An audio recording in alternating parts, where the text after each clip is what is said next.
أهلا بيك. أنا آلاء ماجد، معالجة نفسية متخصصة في تحرير المشاعر والصدمات.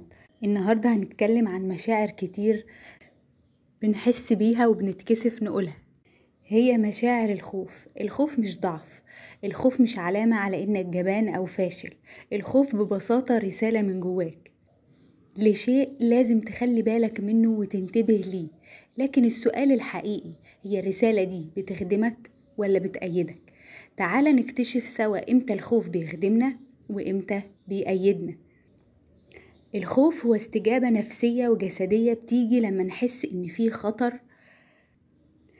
هو شعور بيخلينا ناخد بالنا ونستعد وننتبه. الخوف زي جهاز انذار داخلي بيشتغل اوتوماتيك لما جسمك او عقلك يحس بخطر او تهديد. لكن اوقات الخوف بيتحول من انذار بسيط لسجن نفسي بيقيدك وبيحبسك، وساعتها بتبقى كأنك مش عايش. احنا بس بنحاول نتفادى الألم. تعالوا نتعرف مع بعض على أنواع الخوف. عندنا نوعين من أنواع الخوف. رقم 1، الخوف الصحي. الخوف ده طبيعي وبيساعدنا نحافظ على نفسنا. هو مؤقت وبيخلينا ناخد خطوة واعية. مثال بسيط، لما طفل يقرب من نار ويخاف ويبعد عنها، ده خوف صحي وطبيعي. مثال كمان، لما طالب يخاف من الامتحان فيذاكر كويس ويستعد علشان الامتحان، ده طبعا خوف صحي. النوع التاني هو الخوف المرضي، مبالغ فيه أو غير منطقي، بيمنعنا ناخد قرارات ونتحرك أو نجرب أي حاجة جديدة. بنبقى محبوسين في دايرة قلق وتجنب، وبيخلينا دايما نتوقع الأسوأ. الخوف ده بيحبسك داخل دايرة الأمان بتاعتك، وبيمنعك تجرب أي حاجة جديدة حتى لو انت مش مرتاح في الوضع اللي انت فيه. مثال زي انك تخاف تجرب شغل جديد رغم انك مش مرتاح في شغلك القديم. او مثال كمان، تخاف تحب وتثق في اي حد بسبب تجربة قديمة.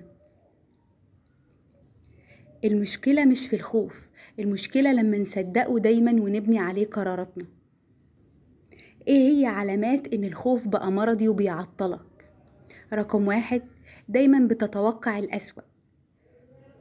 2، بترفض تجرب أي حاجة جديدة. 3، بتأجل قرارات مهمة. 4، صوتك الداخلي كله نقد وخوف.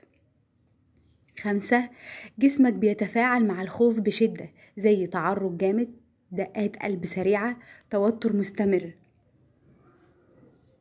طيب ازاي تتعامل مع الخوف اللي بيعطلك؟ اسأل نفسك، انت خايف من ايه؟ اكتب مخاوفك، حددها بدقة، واسأل نفسك ايه أسوأ حاجة ممكن تحصل.